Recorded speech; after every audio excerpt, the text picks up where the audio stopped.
segundo fracasso contra Canudos acendeu uma chama no Rio de Janeiro.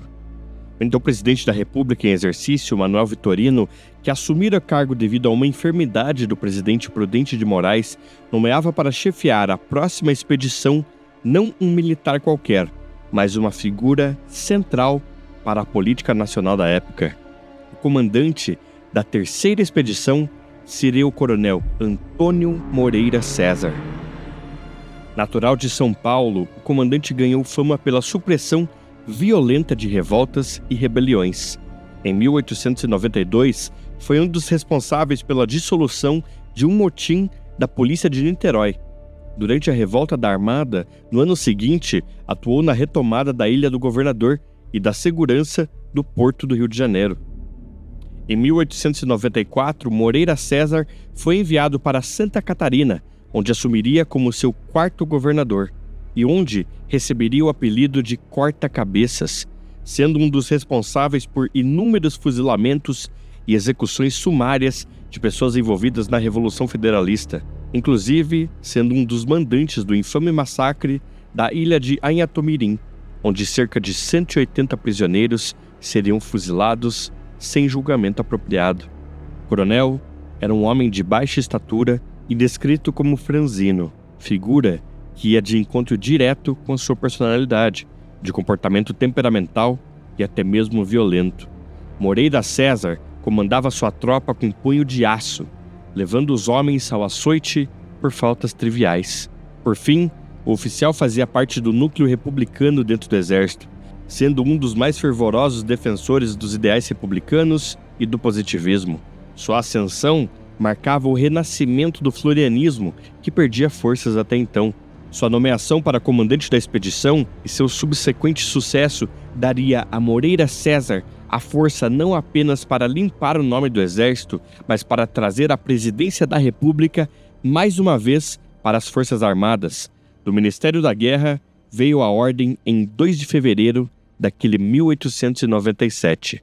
Seja constituída nesta capital uma brigada sob comando do coronel Antônio Moreira César, composta do 7º, 9º e 16º Batalhões de Infantaria e de um esquadrão do 9º Regimento de Cavalaria sob comando do capitão Álvaro Pedreira Franco. De 4 bocas de fogo, que reunidas as 2 que já seguiam para o estado da Bahia, completarão uma bateria do 2º Regimento de Artilharia e de outras forças que o governo está a agregar, a fim de operar no interior daquele estado. Moreira César chegava de navio em Salvador no dia 6 de fevereiro de 1897, junto do 9º Batalhão de Infantaria do Estado do Rio de Janeiro e elementos do 9º de Cavalaria. Ao desconfiar da lentidão da viagem, o coronel havia mandado prender o capitão no navio, acusando-o de estar lhe enganando. Em Salvador, a tropa do coronel seria complementada pelo 7º Batalhão de Pernambuco, o 16º de Sergipe e o 9º de Cavalaria. Com mais 6 canhões, a expedição somaria um total aproximado de 1.300 soldados. A incursão levaria um complemento de 15 milhões de cartuchos de munição, suficiente para exterminar toda a população da Bahia 10 vezes. A rota a ser percorrida pela tropa não era diferente da anterior. Moreira César partiria de trem com destino a Queimadas no dia 7 de fevereiro e de lá prosseguiria em marcha para Monte Santo, onde montaria a base de operações e então seguiria para o Arraial de Canudos. No dia 8, a tropa chegou em Queimadas. Aqui chegamos sem novidade. O doutor-chefe de polícia, como autoridades, tem empregado todos os esforços para remover dificuldades. Desejo muito que o 20º de Infantaria de Sergipe vá estacionar em Jeremoabo ou Bom Conselho, de preferência no primeiro ponto. Também vou pedir ao ministro da Guerra. Em Queimadas, entretanto, os primeiros atritos entre o coronel e seus soldados começaram a surgir. Moreira César impunha disciplina estrita, proibia os homens de receberem presentes e outros agrados da população civil e aplicava hediondas punições por pequenas faltas, por vezes mandando espancar e açoitar soldados até a morte. Ali, a tropa permaneceu por 9 dias e então partiu para Monte Santo ao amanhecer do dia 17. O otimismo era grande, e a tropa deixou para trás cerca de 80 enfermos acometidos por uma febre e cerca de 50 praças menores de idade, incapazes de portar armas. Os feridos e menores, entretanto, não foram a única coisa deixada para trás. Estou em Queimadas ativando a remessa de poucas munições para Monte Santo, para mais breve possível seguir para Canudos. A força está muito animada, sem ocorrer caso algum de indisciplina. Há muita dedicação. O estado sanitário é ótimo. O governador e mais autoridades do estado têm sido extremamente solícitos em meu auxiliar. Só temo que o fanático Antônio Conselheiro não nos espere. O coronel incorre na mesma sobreconfiança de Febrônio de Brito. Pior que ela, uma vez que nenhum tipo de informação foi retirada das expedições anteriores. O comandante não apenas imaginava uma vitória fácil, mas, em mais de uma ocasião, dizia que os jagunços de Conselheiro sequer lhe dariam combate. E dessa forma, sua tropa marcharia sobre Canudos, baionetas em riste e sem qualquer tipo de oposição. E tudo isso o mais rápido possível. Para tanto, levariam também apenas 3 canhões. Assim, partiram pelos 70 quilômetros de Queimadas até Monte Santo, alcançando o vilarejo no dia 20. A marcha não deixou de cobrar seu preço. Ainda no dia 19, Moreira César foi vítima de um suposto ataque súbito de epilepsia. Por dias, o comandante não se alimentava apropriadamente e relatava dificuldades para dormir. Em Monte Santo, a tropa ficaria por apenas 2 dias, com a partida programada para o dia 22. Como de costume militar, ao fim da tarde do dia 21, os homens se alinharam para a revista final, à véspera da partida. Mais uma vez, o coronel aplica violentos castigos físicos a alguns indisciplinados e, ato contínuo, manda soar o clarim da partida. Sem aviso e sem o conhecimento de seus oficiais, a ordem da marcha foi dada ao cair da noite. Sem pestanejar, os homens marcharam. A cavalo, liderando a tropa, Moreira César seguiu impávido.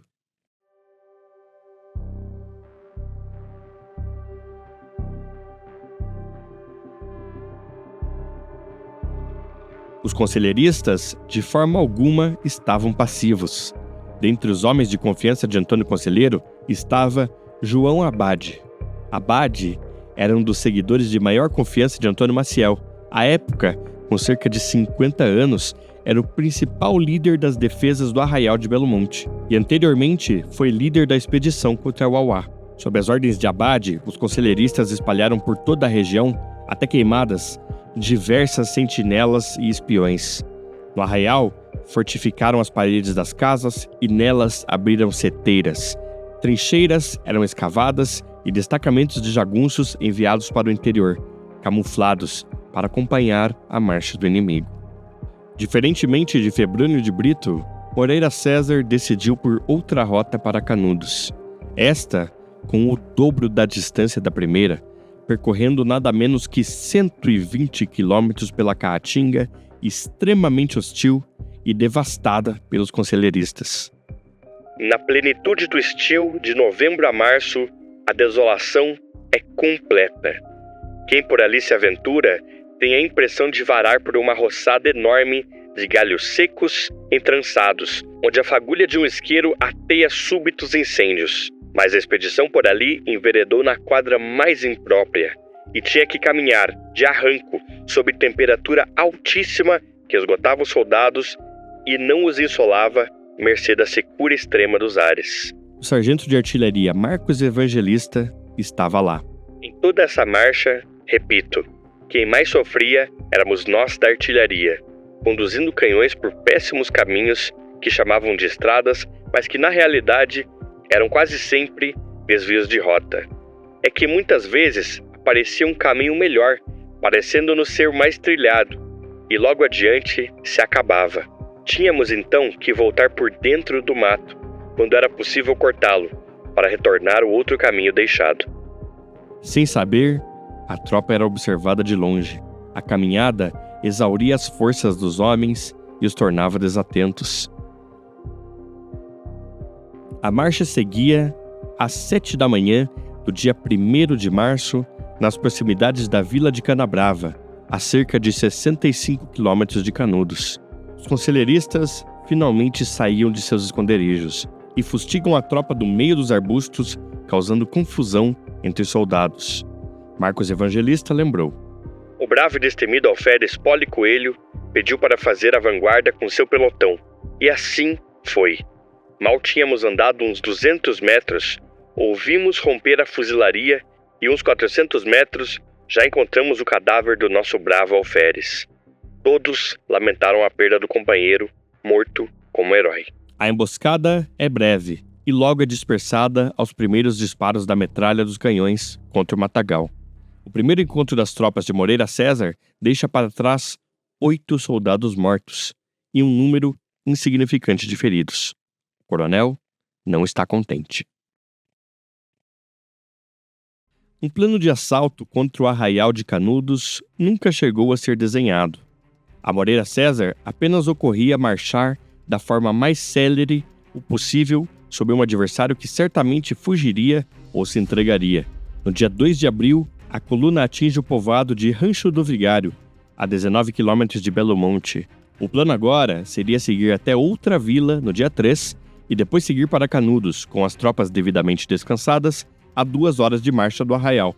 Ao amanhecer do dia seguinte, entretanto, o comandante muda inesperadamente de planos e ordena um avanço imediato contra Canudos. Amanhã é trespassada em marcha ligeira para o arraial, com algumas pequenas trocas com jagunços, que não causam baixas. A 2 quilômetros de Belo Monte, o coronel se dirige à tropa. Camaradas de armas, como todos não ignoram, encontro-me neste instante visivelmente enfermo.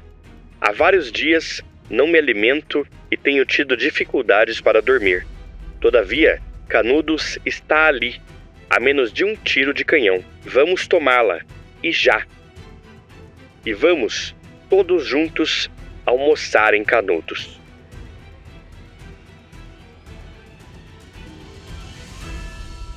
O povoado de Belo Monte estava localizado em uma baixada em uma curva do rio Vaza Barris, que flanqueava o vilarejo pela porção sul.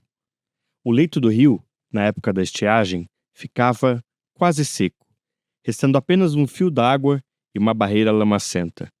O arraial era cercado de todos os lados por grandes proeminências, que serviam como barreiras naturais e ofereciam grande valor estratégico. Para o sudoeste, o Alto da Favela e o Alto do Mário ofereciam plena visão para a Praça das Igrejas de Belo Monte. Ao sudoeste, erguia-se uma enorme formação, a Serra do Cambaio. Ao leste, os vários morros de Cocorobó. E ao norte, a porção mais acidentada, a chamada Casa de Pedra. Somado a elas, diversas outras elevações não nomeadas, todas pedregosas e áridas. Dali também partiam várias estradas, a do Cambaio, usada por Febrânio de Brito, a de Monte Santo, a de Jeremoabo, a da Canabrava e a do Rio São Francisco. O dispositivo do assalto de Moreira César era simples. A tropa, vinda pelo sul, montaria um assalto pela Praça das Igrejas. O 7º e o 16º batalhões seguiriam pelo flanco esquerdo do povoado, junto de um pequeno destacamento da polícia, e seria comandado pelo coronel Pedro Tamarindo. O 9º batalhão atacaria pela direita e o esquadrão de cavalaria deveria seguir mais à esquerda, bloqueando a saída da cidade, pela qual esperava-se que os canudenses fugissem. A artilharia, por fim, manteria-se no Alto do Mário, fazendo disparos de modo a causar pânico nos defensores. Do Alto do Mário, junto da artilharia, Moreira César observa o povoado. É a primeira vez que um comandante militar vislumbra o arraial. Logo, é ordenada a canhonada. Como forma de intimidação, as tropas avançam para suas posições designadas, exaustas. Rifles e baionetas em riste. O canhão dispara. Não foi possível dar mais de um tiro. O inimigo avançava quase correndo e fazendo fogo. Alguns mais afoitos, querendo apoderar-se dos canhões. Os artilheiros, por iniciativa própria, já os estavam recebendo a formidáveis golpes de espada e os sargentos caçando-os certeiramente a revólver Nagant. De imediato, um grito uníssono levanta-se de Canudos. Os primeiros projéteis atingem o interior do arraial e logo colocam alguns dos casebres em chamas. A luta pelos canhões é breve e logo os jagunços correm para o arraial. Os soldados seguem morro abaixo e em marcha lenta. Novos projéteis explodem no meio do povoado. Pânico se instala entre a população. Casebres são enviados pelos ares. Tetos desabam. Os homens adentram a cidadela, onde pequenas trincheiras e seteiras surgem em meio às casas de pau a pique. O sino da igreja toca incessantemente. A vitória parece certa. Nós vamos tomar este arraial sem precisar disparar um tiro. Vamos tomá-los a golpes de baioneta calada, sem sacrificar um sequer dos nossos homens. 1h. O sino da igreja fica mudo. As tropas desciam pelos flancos e disparavam contra as casas, sempre em direção ao centro do arraial, por vezes atingindo a si próprias.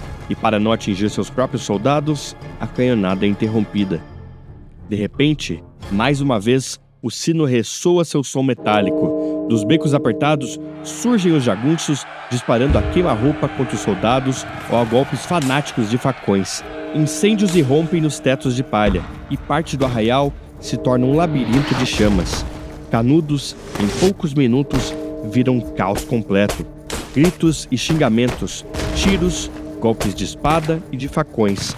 A luta perde qualquer tipo de formação e ocorre nos becos, nos quartos e nas cozinhas.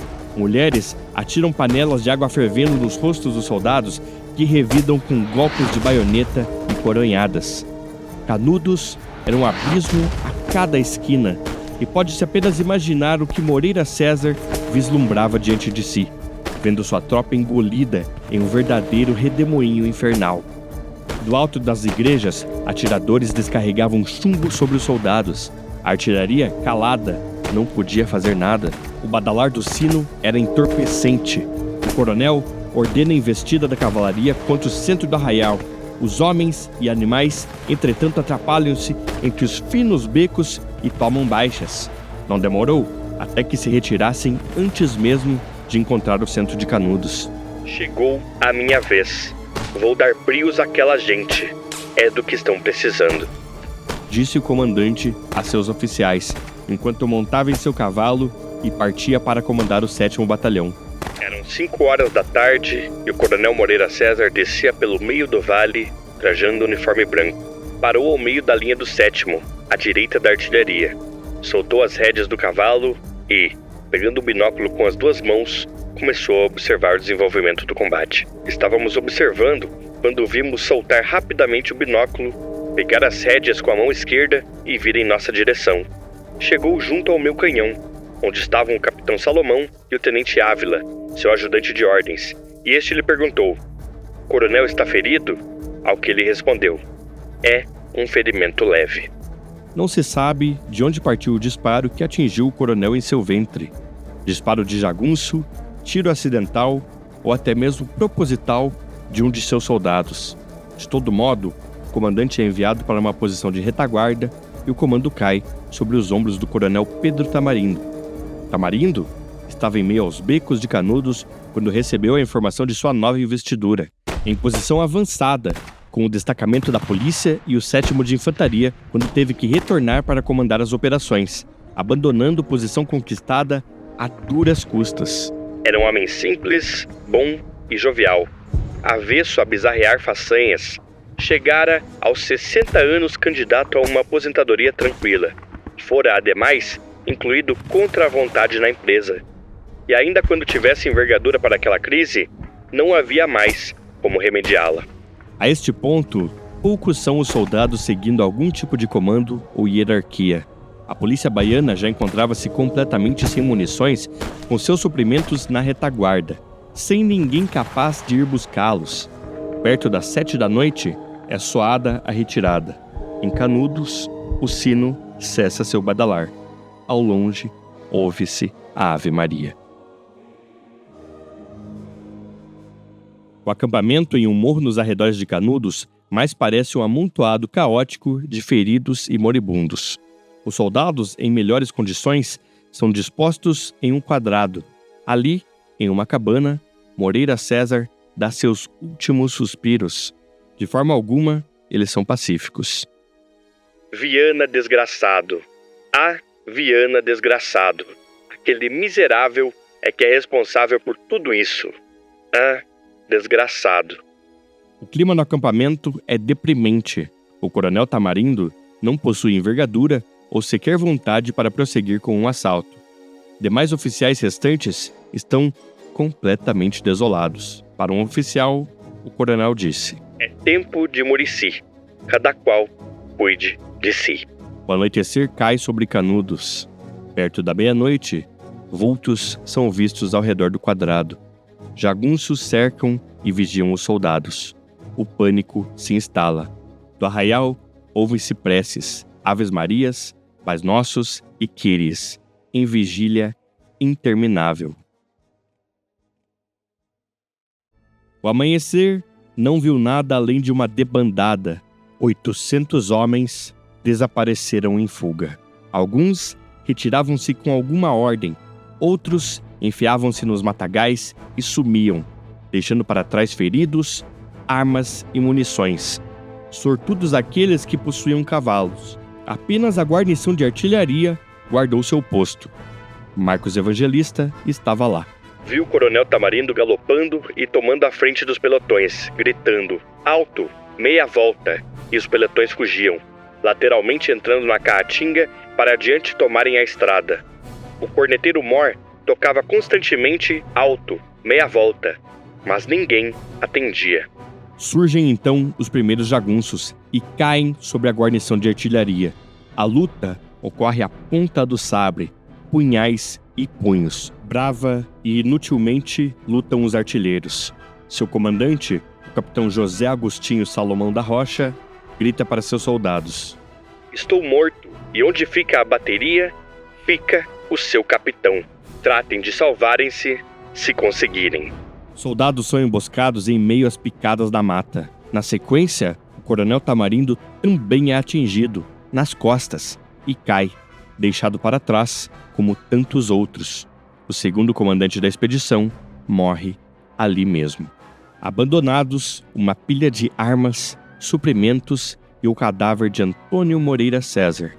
Antes do meio-dia de 4 de março de 1897, a terceira expedição contra o Arraial de Canudos havia fracassado.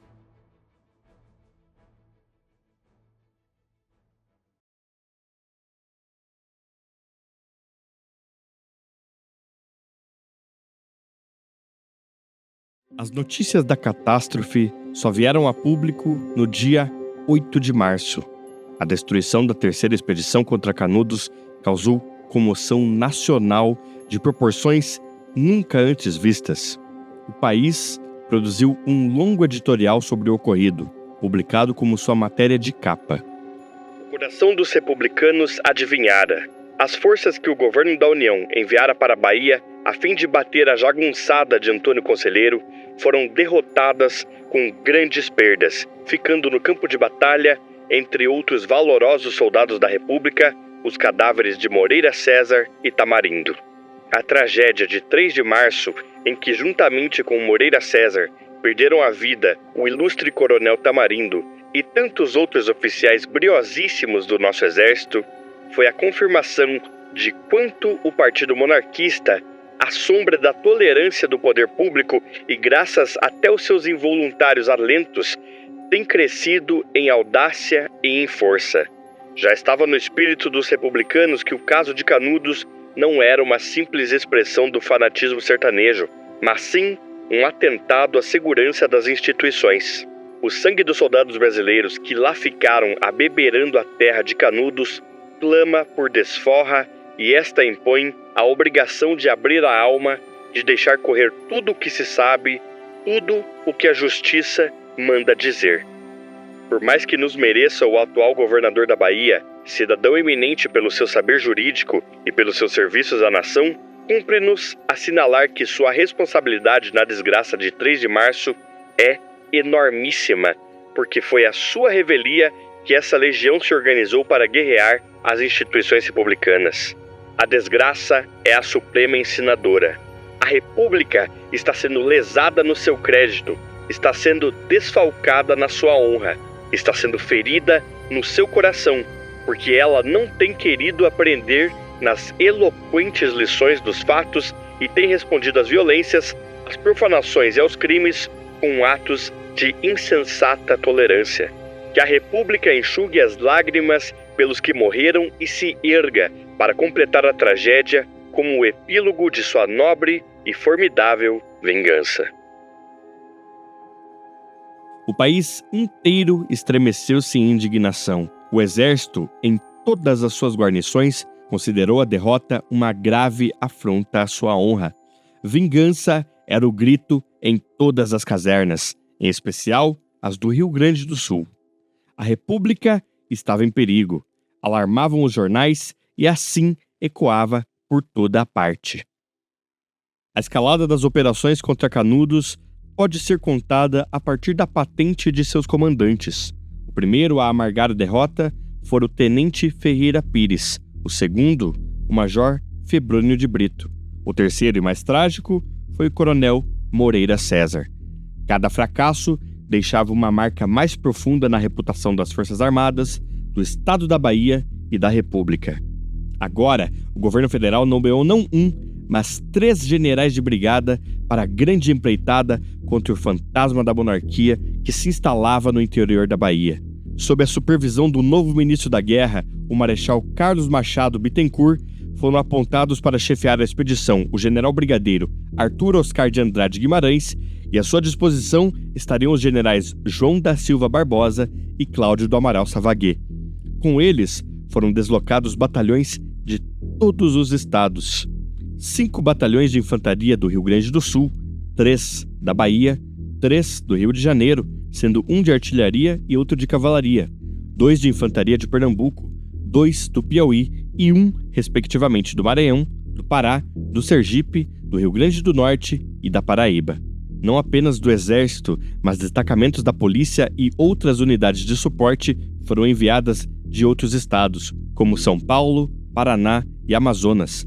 Ao todo, 19 dos 20 estados brasileiros participaram do esforço contra Canudos, totalizando cerca de 7.000 soldados mobilizados, complementados por 6 peças de artilharia, sendo uma delas um obuseiro Whitworth de 32 libras, que pesava nada menos que 1.700 quilos.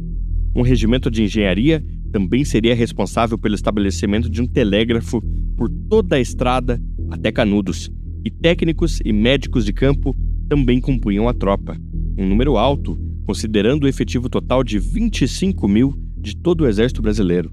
O montante logístico era igualmente impressionante. Ao todo, 700 toneladas de alimentos, munições e outros suprimentos foram mobilizados. Centenas eram as carretas de bois e carros de burros incumbidos do difícil transporte pelos sertões.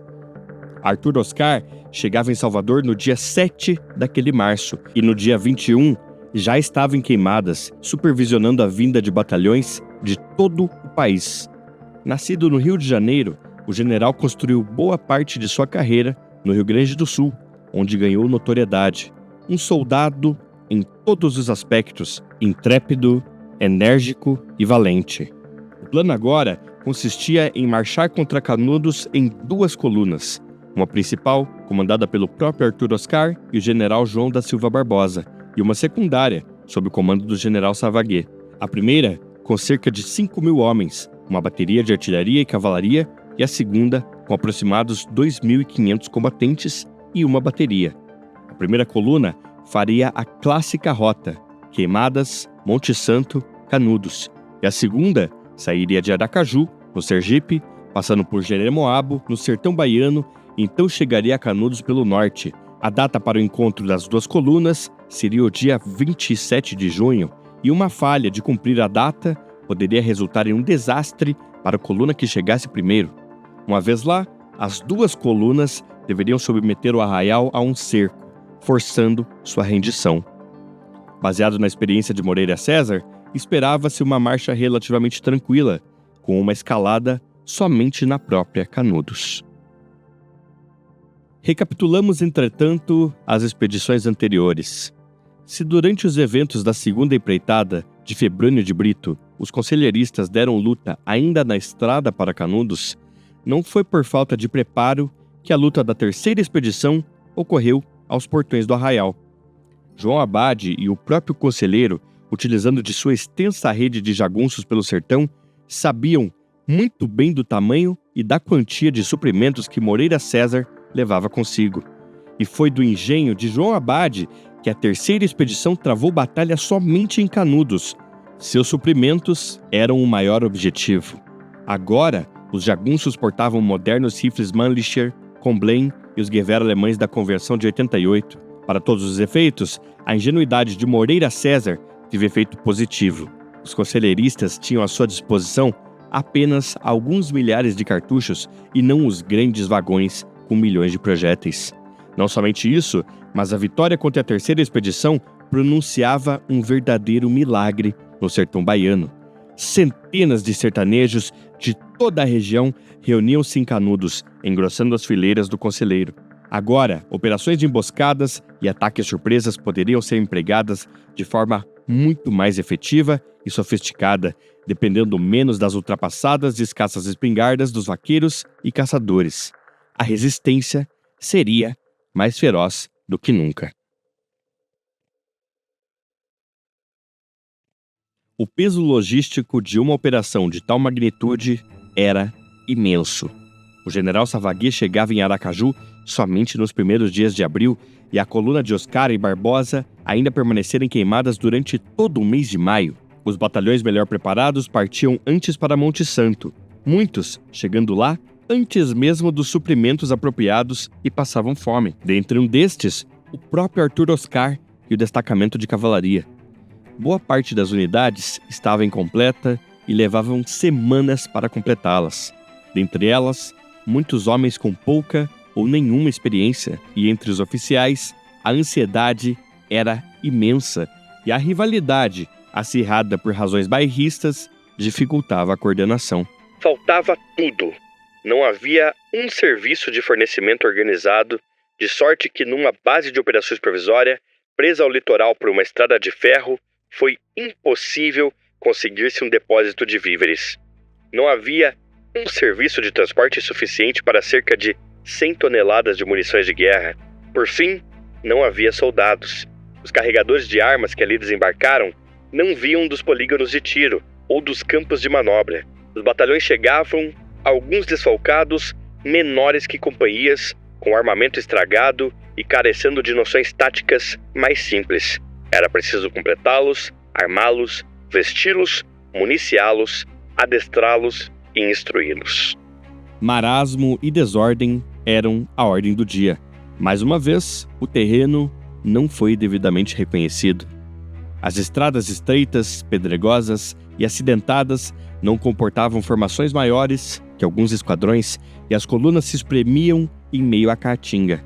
Não possuíam vanguardas apropriadas e muito menos esquadrões de flanqueadores para prevenir emboscadas. A marcha para Canudos teve início, por fim, no dia 14 de junho. O general Oscar escolhera uma rota diferente das duas expedições anteriores, mais plana que a de Febrônio de Brito e mais curta que a de Moreira César, de modo a conseguir cumprir o cronograma do dia 27. À frente, os regimentos de engenharia, acompanhados por uma brigada, seguiam com a árdua tarefa de alargar e apropriar a estrada para a passagem da tropa e dos canhões. Seu chefe, o tenente-coronel Siqueira de Menezes, apesar das dificuldades, tomou a empresa com tenacidade rara, e assim se fez por nada menos que 70 quilômetros. A vanguarda seguia por vezes a mais de 10 quilômetros à frente dos elementos da retaguarda, afastando-se perigosamente de suporte e de suprimentos. Na estrada para Belo Monte, os conselheiristas preparavam uma sinistra surpresa. Resquícios humanos da expedição Moreira César complementam a paisagem.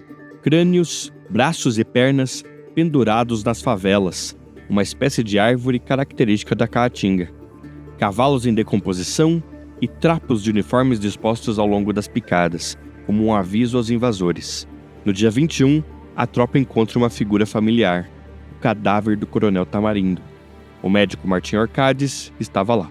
Os jagunços, para comprovarem ainda mais uma vez a sua selvageria indômita, ataram em uma árvore, à beira da estrada, o cadáver do ilustre militar, estando as botas ao lado e trajando seu uniforme, tendo eles decepado previamente a cabeça. O general Oscar mandou enterrá-lo com todas as honras a que tinha direito. Seguimos, e os horrores que presenciamos desde Joeté duplicaram. Ossadas, cadáveres estorcidos e informes, talvez com as contrações da morte, outros em estado de putrefação, enorme lastro de cápsulas de cartuchos, uma infinidade de cavalos mortos, caatingas completamente queimadas, tudo enfim que chega ao extremo do horror. No mesmo dia, ocorre a primeira emboscada dos jagunços. Não se sabe ao certo quantas baixas foram tomadas, mas nenhum ataque deixou de reclamar vítimas, inclusive ameaçando os próprios comandantes da expedição. Ambas as colunas eram emboscadas em diversos pontos. Em suas vanguardas e até mesmo nos batalhões retardatários, por dias os sertanejos se camuflavam nas caatingas, aguardando o momento certo para os ataques e, como fantasmas, fugiam. As baixas começaram a se acumular. O capitão e correspondente Manuel Benício, adido à expedição de Savagué, relatou: É preciso notar que estes combatentes ferozes e misteriosos não eram vistos pelos nossos soldados, pois brigavam de emboscada, às ocultas, mudando de lugar a cada tiro, rastejando pelo solo como serpentes, por baixo dos lastrados de macambiras, quando os cerros não tinham outro esconderijo para nos emboscar. Savagué, que partira de Jeremoabo no dia 16 daquele junho, encontrou forte resistência no dia 25, em Cocorobó. A tropa foi envolvida e duras baixas foram tomadas. O próprio general foi ferido levemente no ventre, enquanto as perdas entre os jagunços eram mínimas. A segunda coluna corre sério risco quando, por iniciativa do coronel Carlos Teles, uma carga frontal de baionetas é empregada, dispersando os jagunços. A coluna estava salva. Devido a este combate e demais escaramuças, dos 2.542 soldados da coluna Savagué, 326 nunca chegariam perto de Canudos. Ao amanhecer do dia 27, a vanguarda da primeira coluna, liderada pelo próprio Arthur Oscar, é a primeira a chegar nos arredores de Canudos, como previsto em seu itinerário, embora isolado do resto de sua coluna por vários quilômetros. A vanguarda avança sobre o alto da favela, fortemente guarnecido pelos jagunços, e logo sofre pesadas baixas. A colina é tomada, a duras custas, porém, sem perceber, o general entrava em uma ardilosa armadilha.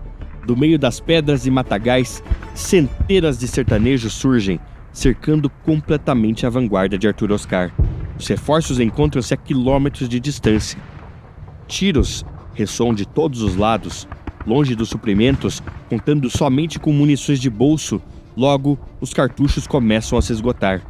O general e seus homens estão prestes a ser varridos, mas por iniciativa do coronel gaúcho Thompson Flores, comandante de uma das brigadas, uma carga de baionetas desesperada desce o morro em direção ao arraial, custando a vida do próprio coronel e de mais 60 homens. O movimento, entretanto, ganha tempo suficiente para a tropa. Pelo norte, aproxima-se milagrosamente a coluna do general Savagué, que corre de imediato para socorrer a vanguarda sitiada ainda antes do meio-dia. Após um sangrento combate, o alto da favela é finalmente assegurado às 6 horas da tarde. O cerco de Canudos estava para começar. O resgate de Arthur Oscar por Savagué, embora tenha salvado a empreitada, configurou um duro golpe à estratégia desenhada para a campanha. Savagué deveria ter se posicionado ao norte, de forma a cercar Canudos, razão pela qual tinha partido de Aracaju e feito a expedição se arrastar por meses. Agora, ambas as colunas encontravam-se juntas, desperdiçando assim praticamente todo o esforço empregado na marcha e encontro sincronizado das duas colunas. Até o fim daquele dia 27, ambas as colunas já haviam sofrido um total de 926 baixas. Daquela noite em diante, até os últimos momentos da campanha, não haveria sequer um dia ou noite de paz. Ao amanhecer, as peças de artilharia são posicionadas no alto da favela e dão início à sua violenta sinfonia. De imediato, ainda naquela noite, os soldados preparam trincheiras defensivas na colina. As colunas deixam de atuar separadamente e formam um único contingente, estabelecido primariamente no alto da favela. Ainda à espera de suprimentos, a fome e a exaustão tornam os primeiros dias de cerco de Canudos simplesmente infernais. No arraial, o perímetro era protegido com uma intrincada rede de trincheiras e túneis que ligavam as pequenas casas, facilitando a rápida movimentação dos defensores. O general João Barbosa lembrou: o inimigo continuou durante esse dia e à noite o tiroteio com as linhas dos piquetes e a dirigir certeiras pontarias para as guarnições de artilharia. No dia 30, atacou o inimigo as nossas linhas pelo flanco direito, com o intuito de nos tomar a artilharia, porém foram repelidos antes de chegarem a 40 metros de distância. A artilharia tem um efeito devastador no arraial, destruindo não apenas as defesas, mas enviando pelos ares casas, escolas e até mesmo parte das igrejas, matando com seu fogo não apenas os combatentes, mas também as mulheres, crianças e idosos de Belo Monte. Antônio Conselheiro e João Abade sabem de sua ameaça e não poupam esforços para tentar calar os canhões. A 1º de julho, o inimigo, com força superior a 1.000 homens, veio pela segunda vez atacar o flanco direito. Então, com mais tenacidade do que no dia anterior, pois me parecia que escolheu dentre seus mais arrojados para nos tomar a artilharia. Vindo munidos de alavancas, marretas e outros instrumentos de destruição, ficando mortos, juntos às bocas de fogo, 11, e os mais retirando-se em fuga precipitada pelas caatingas adjacentes. Os nossos camaradas, como na anterior tentativa, os repeliram energeticamente, não sendo possível calcular o número de feridos inimigos. Nos dias seguintes, a tropa manteve-se como pôde nas posições que havia tomado no alto da favela. As tropas, entrincheiradas, trocavam tiros à distância com os jagunços enquanto os canhões despejavam fogo e ferro sobre o arraial. Para os generais, a vitória final estava somente a algumas horas ou dias de combate. Confiante, no dia 18 daquele julho, Oscar preparou um grande assalto frontal. 3.300 homens foram arrolados para a operação que pretendia tomar Canudos à ponta da baioneta. Na noite do dia anterior, o general discursou: valentes oficiais e soldados das forças expedicionárias no interior do estado da Bahia. Desde Cocorobó até aqui, o inimigo não pôde resistir à vossa bravura. Atestam-nos os combates de Cocorobó, Trabobu, Macambira, Angico, 2 outros no alto da favela e 2 assaltos que o inimigo trouxe à artilharia. Amanhã vamos abatê-lo na sua cidadela de Canudos. A pátria tem os olhos fitos sobre vós. Tudo espera da vossa bravura. Canudos cairia no dia seguinte.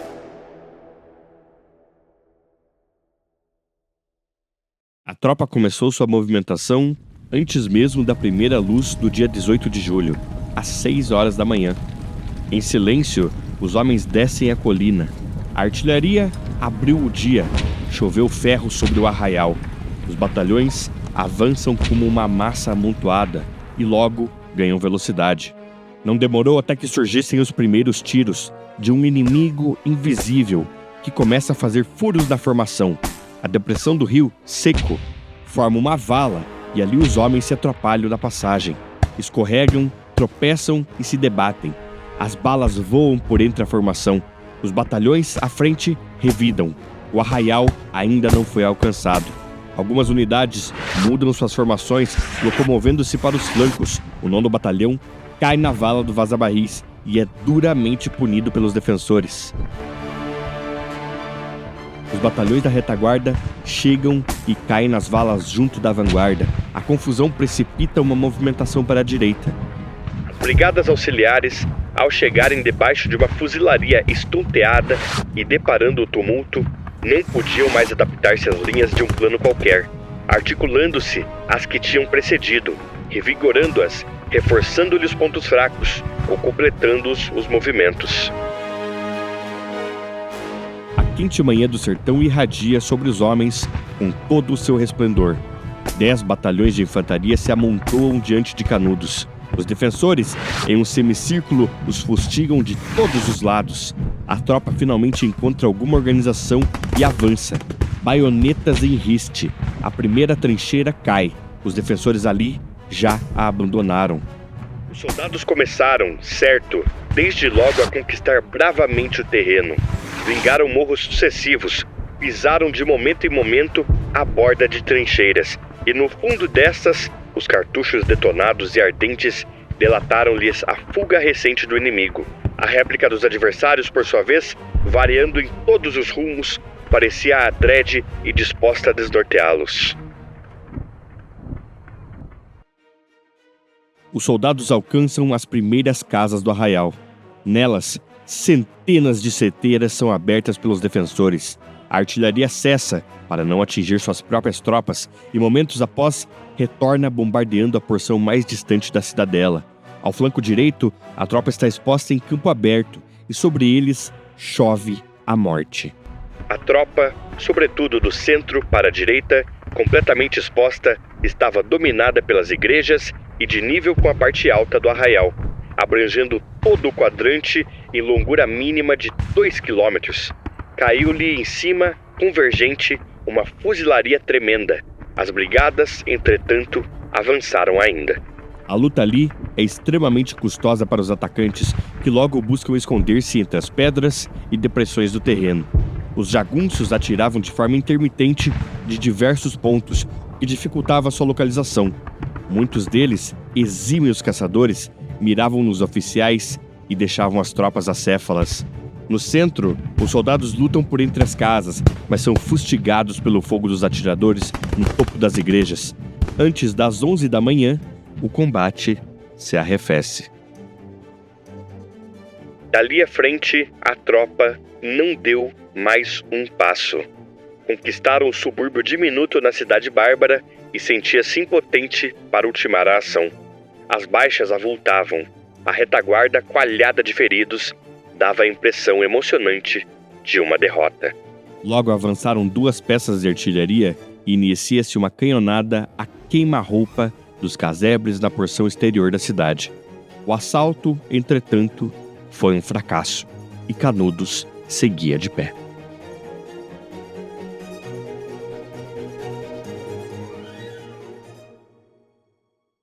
Ao custo de nada menos que 900 mortos ou gravemente feridos, a tropa conquistou, a duras custas, apenas uma pequena porção da zona sul do arraial, onde foi escavada uma trincheira, a Linha Negra. O combate a partir da Linha Negra contra Canudos é extremamente mortífero. Expostos ao aberto, as mortes ali são diárias, ultrapassando 10 soldados por dia. O general Oscar, entretanto, insistiu na manutenção da posição conquistada. Dela era impossível avançar, muito menos recuar, salvo em períodos de densa escuridão. Na Linha Negra, a ordem do dia era a morte. Os expedicionários entalavam-se numa ilharga do arraial e o inimigo vigiava-os, implacável. Em cada frestão da parede insinuava-se um cano de espingarda e um olhar indagador. Cada passo do soldado fora do ângulo de uma esquina era a morte. A guerra de atrito em Canudos é ingrata e cruel. Comboios de suprimentos eram atacados por jagunços espalhados pela Caatinga, que tornava a viagem para as posições do exército extremamente perigosas. Os sertanejos, exímios caçadores, abatiam as mulas e bois de carga, e depois seus condutores. O sol, violentos homens que, com suas vestimentas azuis do exército, feitas de algodão, sofrem com um calor intenso. Fome e sede são uma visão mais do que comum e afetam até os escalões mais altos da tropa. O jornalista Manuel Benício descreveu: comandante de batalhão, já tenho visto pedir humildemente um punhado de farinha. Calculem que quando a fome entra pela barraca dos oficiais, está dormindo na dos soldados. Estes atiram-se pelos matos à procura de bodes. Muitos morrem baleados. Os jagunços reúnem até, nos cercados, bois e cabras e ficam ocultos por detrás dos cercos. Os famintos soldados arrojam-se sobre os ruminantes, matam-nos e eis que, cheios de alegria, tentam soltá-los, quando chove sobre eles uma saraivada de balas certeiras que fazem fugir os mais felizes.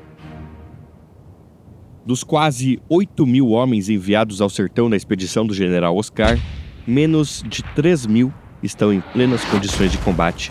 Centenas são amontoados nos hospitais improvisados e outras centenas enchem a paisagem sertaneja ao redor de Canudos. Urubus formam nuvens negras sobre as posições expedicionárias e nem mesmo eles eram capazes de devorar todos os cadáveres que ali jaziam. Muitos outros secavam ao sol e juntos criavam um odor repugnante. Ao final daquele julho de 1897, os verdadeiros sitiados em Canudos eram os próprios expedicionários. Suas posições, a cada dia menos sustentáveis, não permitiam nem tomar o arraial, muito menos retirar-se dele. Instalou-se então um período de guerra de trincheiras, no qual reinava a artilharia. Novas medidas deveriam ser tomadas. Na virada daquele julho para agosto, a situação chegou a tamanho extremo que Oscar solicitou o envio de uma expedição de reforço para Canudos, requerendo mais munições, armamentos e nada menos que 5.000 novos soldados para engrossar suas linhas. O governo federal, inicialmente, despachou uma brigada de 1.500 homens. Pouco tempo depois, mais 1.500 praças do Corpo Policial do Pará, do Amazonas e de São Paulo. E não foi tudo. Por fim, mais 5 batalhões de infantaria tomaram rumo do sertão baiano. Impaciente com a demora da resolução do conflito, o presidente da República enviou também o próprio ministro da Guerra, o Marechal Carlos Machado de Bittencourt, que estabeleceria quartel-general em Monte Santo, onde supervisionaria a logística da expedição. De Monte Santo, o Marechal organizou o envio apropriado de recursos e expedições para controlar de fato as estradas até Canudos. Controle que foi conquistado a duras custas pelas tropas de reforços que travaram amargos combates em Angico e no Rancho do Vigário. Os reforços chegavam de forma lenta e espaçada, mas de todo modo chegavam. E diante da impossibilidade de tomar o arraial de assalto, as operações a partir do final de agosto e início de setembro constituíram em completar o cerco sobre Canudos, de forma a bloquear todas as suas rotas de acesso. A este ponto, as posições governistas ao redor de Belo Monte ainda eram muito frágeis, e um contra-ataque contra a tropa da Linha Negra, partindo das elevações e do arraial, poderia varrer as tropas ali presentes e precipitar uma outra grande debandada. Desde os combates em julho, entretanto, instalou-se entre os jagunços uma passividade fora do comum, o que pode ser atribuído ao possível falecimento de João Abade, então estabelecido comandante-geral entre os canudenses, ou ao adoecimento de Antônio Conselheiro. As datas de ambos esses eventos são desconhecidas, mas atribuídas a algum momento entre agosto e setembro. Desde então, apenas pequenos grupos de sertanejos sairiam do arraial para realizar pequenos raids contra grupos isolados de soldados. De todo modo, até meados de agosto, as linhas logísticas passaram a entregar víveres e munições de forma consistente. Na sequência, foram iniciadas operações para tomar as posições elevadas ao redor de Canudos. Primeiro, foram tomadas as colinas imediatamente ao norte do Alto da Favela, onde estabeleceu-se linha de trincheiras em 1º de setembro e do Alto do Mário. Este, tomado somente após grande derramamento de sangue por ambos os lados. O Alto do Mário, por sua vez, oferecia plena visão para dentro do arraial, e logo ali instalou-se a artilharia, que choveu fogo sobre Canudos. O maior símbolo da resistência conselheirista residia na Igreja Nova de Canudos. construída pelos próprios canudenses, consistia de seu símbolo maior de fé. E para tanto, a partir da tomada da elevação mais próxima, a igreja foi o alvo principal dos obuseiros do exército. Ali, o primeiro a cair foi o sino, e no dia 6 de setembro, ambas as torres foram abaixo. O gigantesco monólito inclinou-se lentamente e ruiu com um espantoso fragor para frente, e, caindo no solo, estrondou formidavelmente, escurecendo os ares, espessa camada de poeira. Por alguns segundos, desapareceu o templo para depois ressurgir, mutilado, em forma estranha, tendo perdido seu poder e sua invulnerabilidade. A queda de ambas as torres foi um duro golpe para os defensores, que agora não tinham mais o ângulo de vantagem sobre as trincheiras. Finalmente, os soldados poderiam locomover-se com relativa segurança pelo perímetro de Canudos, sem serem constantemente alvejados pelos atiradores. O segundo passo foi a tomada da Serra do Cambaio, ainda no dia 7, onde estabeleceu-se uma segunda linha de trincheiras, a chamada Linha 7 de Setembro. O tenente-coronel José Siqueira de Menezes, da Polícia do Amazonas, descreve seu relatório de forma heróica. Às 6 horas da manhã do dia 7 de setembro, ao troar da artilharia em Canudos, salvando a aurora da nossa independência política, estremecida a nossa fibra patriótica, resolutos e cheios de fé, marchamos para as ameaçadoras e temidas fortificações no Cambaio, onde o brilho das armas republicanas já se havia empalidecido em encontros com as hostes dos inimigos da liberdade. Surpreendê-los era todo o meu intento e consegui. Pouco adiante, além da fazenda Cacimbas, a vanguarda prendeu um jagunço acompanhado de 2 mulheres e 3 meninos, o qual teria atirado de garrucha sobre o inferior que o prendeu, se rapidamente não tivesse quebrado a carabina na cabeça. Conforme o cerco se fechava, os sertanejos em Canudos também sofriam com a falta de suprimentos. Em meados daquele setembro, Antônio Conselheiro seria vítima de uma desinteria devido à extrema má nutrição, e somado a mais ferimentos causados por um disparo de canhão, viria a falecer. Ao ver tombarem as igrejas, arrombado o santuário, santos feitos em estilhas, altares caídos e relíquias sacudidas no encaliçamento das paredes, alucinadora visão, o bom Jesus, repentinamente a apear-se no altar-mor, baqueando sinistramente em terra. Despedaçado por uma granada, o seu organismo combalido dobrou-se ferido de emoções violentas. Começou a morrer. Requinta na abstinência costumeira, levando-a em absoluto jejum. Imobilizou-se certo dia, de bruços, a fronte colada à terra, dentro do templo em ruínas. O fim estava próximo. O combate seguiu violento nos dias subsequentes. Novos reforços chegavam e agora eram ordenados a tomar as posições no noroeste e norte. Mais uma vez, às duras custas, os destacamentos policiais do Pará e do Amazonas combatem nas elevações ao norte e vagarosamente ganham as posições, estabelecidas no dia 23 de setembro. Canudos finalmente estava cercada. A partir do estabelecimento da última linha de trincheiras, sucedeu-se a destruição sistemática das defesas do arraial, à distância. Com suas linhas para o interior cortadas, os residentes de Belo Monte estavam fadados a uma morte lenta e cruel. Seguiu-se então a extensão da rede de trincheiras, cada vez mais próxima do arraial, começando pela região norte, no distrito chamado de Casas Vermelhas. A luta volta a ser de extrema violência e corpo a corpo. Dessa vez, entretanto, os soldados enfrentam jagunços extremamente malnutridos, porém nunca desmotivados.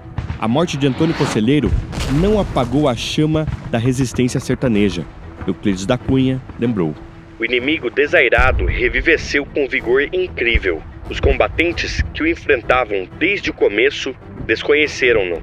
A constrição de milhares de baionetas circulantes estimularam-o, enrijaram-o e dera-lhe, de novo, a iniciativa nos combates.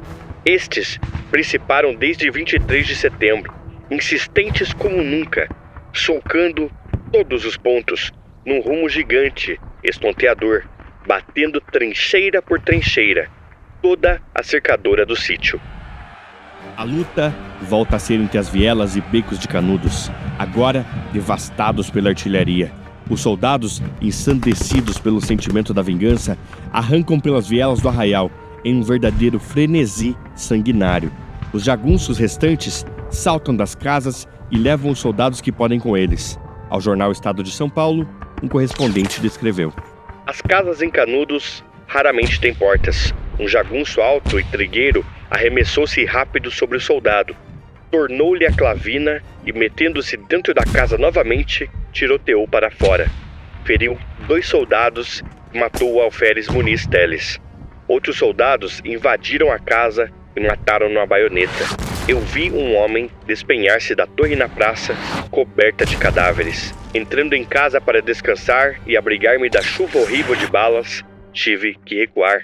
O chão era sangue e ali havia 3 mulheres e 2 rapazotes, sendo um deles aleijado por ferimento de bala e o outro estava morto. Uma criança de 9 anos em um ângulo da casa estava de cócoras. No dia 2 de outubro, 2 prisioneiros canudenses são levados ao Estado-Maior do General Oscar, ambos da Guarda Católica de Canudos. Euclides da Cunha transcreve então um diário oficial do interrogatório. Um deles era Antônio, o Beatinho, acólito auxiliar do conselheiro, mulato claro e alto, excessivamente pálido e magro. Quem é você? Saiba o senhor doutor general que eu sou Antônio Beato, e eu mesmo vim por meu pé e me entregar porque a gente não tem mais opinião e não aguenta mais. Bem, e o conselheiro? O nosso bom conselheiro está no céu. E os homens não estão dispostos a se entregarem? Batalhei com uma porção deles para virem e não vieram porque há um bando lá que não querem. São de muita opinião, mas não aguentam mais. Quase tudo mete a cabeça no chão de necessidade. Quase tudo está seco de sede. Através de Antônio Beatinho, naquele 2 de outubro, mais de 300 mulheres e crianças foram removidas de Canudos. Não se sabe se o jagunço fora utilizado como artimanha para tirar os mais frágeis do arraial ou se era legitimamente um desertor. De todo modo, agora, entre as tropas legalistas, acumulavam-se centenas de prisioneiros. Naquele 3 de outubro, impressionantes 30 batalhões do exército e da polícia de vários estados estão ao redor de Canudos. A impaciência das novas tropas diante do enfraquecido inimigo é imensa. No telégrafo, o Marechal Bittencourt questionava sobre a demora da derrubada do arraial. Urgia um assalto final. Nos dias 3 e 4 de outubro, as ordens e preparativos foram feitos. Canudos deveria cair. E assim foi feito. Às 6 horas da manhã, conforme estava ordenado, a artilharia rompeu vivíssimo fogo ao reduto inimigo, cessando meia hora depois, ao toque do comando em chefe, infantaria avançar.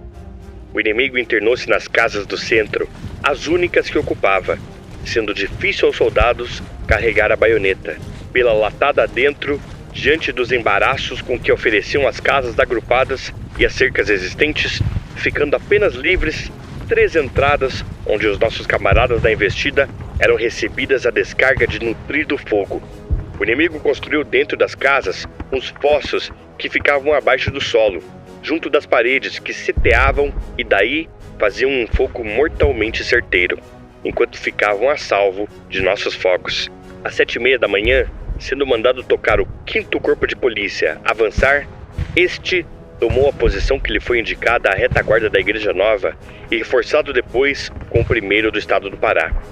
Firmaram esta posição, tendo sido às 11 horas colocada a bandeira da República nas ruínas da mencionada igreja, tocando as bandas de música o hino nacional, seguidas pela marcha de continência das cornetas, tambores e clarins, e saudada pelo estampido dos canhões e gritos de entusiasmo que acompanhavam as cargas à baioneta e de calorosos vivas à República.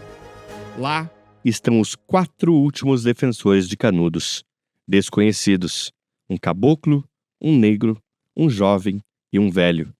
Sem munições, o velho salta do reduto com um machado, apenas para ser golpeado pela baioneta de um soldado.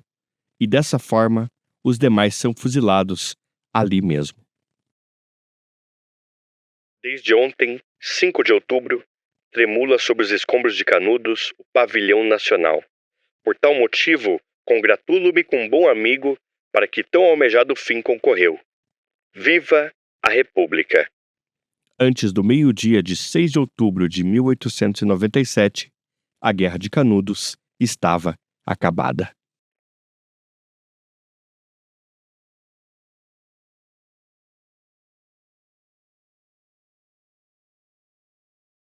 A partir do dia 7 de outubro, o Arraial de Canudos receberia sobre si o peso da vingança da República Brasileira.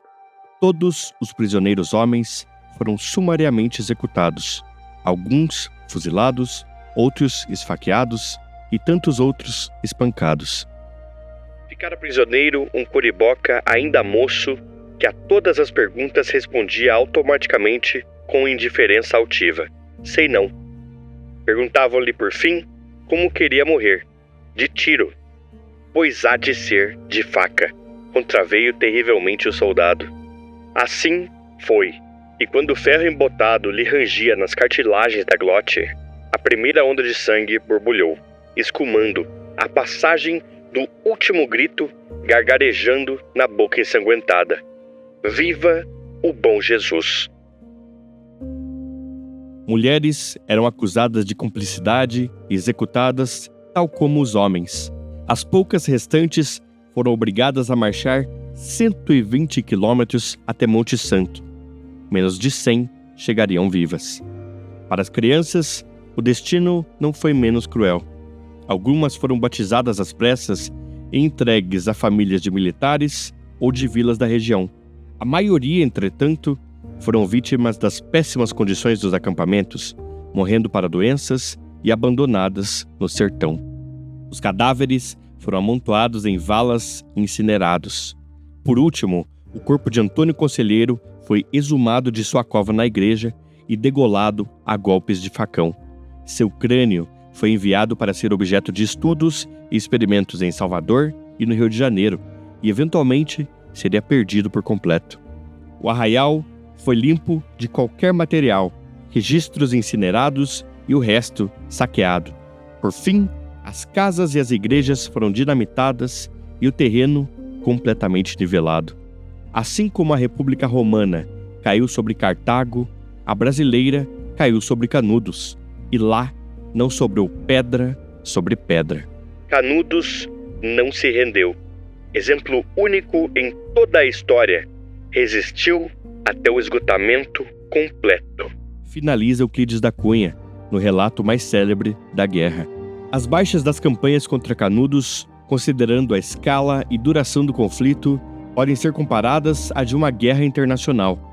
Desde a primeira incursão policial até a última expedição militar, o saldo das baixas entre as forças legalistas é imenso, em especial da terceira expedição, cujas baixas chegam a uma proporção de 40% a 60%, a depender da fonte.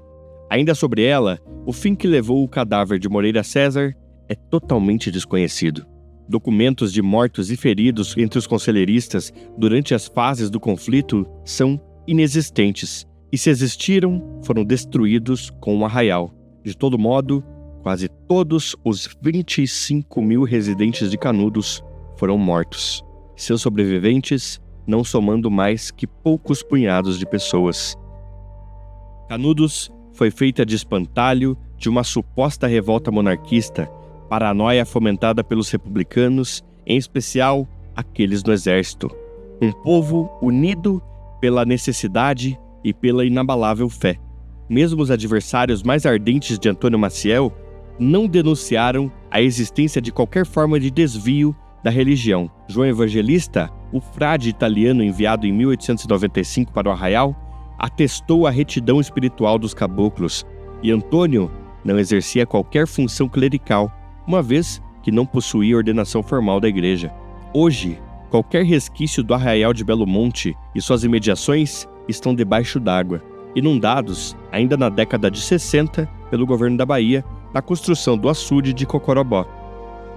A Guerra de Canudos é, até os dias de hoje, um dos marcos mais importantes da história brasileira. Uma imensa ferida na República, na polícia e no Exército Brasileiro, aberta no coração do sertão.